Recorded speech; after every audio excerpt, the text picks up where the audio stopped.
तर महाराष्ट्रातील अनेक खेड्यापाड्यांमध्ये आजही मागासवर्गीय कुटुंबांना सार्वजनिक स्मशानभूमीमध्ये सन्मानानं अंत्यसंस्कार करू दिले जात नाहीत। ही दुर्दैवी बाब भाजपचे आमदार अमित गोरखे यांनी विधानसभेत लावून धरली। या गंभीर प्रश्नावरती सरकारनं समिती गठीत करून धोरण तयार करण्याचे आश्वासन दिले आहे। या विषयाचा मुख्यमंत्री देवेंद्र फडणवीस यांच्याकडे पाठपुरावा करून मागासवर्गीय समाजाला न्याय मिळवून देण्यासाठी आपण कटिबद्ध असल्याचं आमदार गोरखे यांनी म्हटलेलं आहे।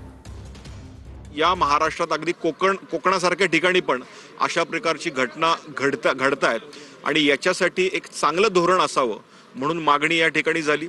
धोरण निश्चित करत असताना आज ही घटना घडल्यानंतर त्या ठिकाणी असलेले पोलीस पाटील, त्या ठिकाणी असलेले ग्रामपंचायत सदस्य, त्या ठिकाणी असलेले जिल्हाधिकारी किंवा तंटामुक्त समितीचे अध्यक्ष यांनी याच्यात सहभाग नोंदवला पाहिजे आणि त्यांच्याकडनं जर अशा प्रकारची घटना ही घडत असताना त्यांनी फक्त बघ्याची भूमिका घेतली तर त्यांच्यावर तातडीनं त्या ठिकाणी त्यांच्यावरच गुन्हे दाखल झाले पाहिजे।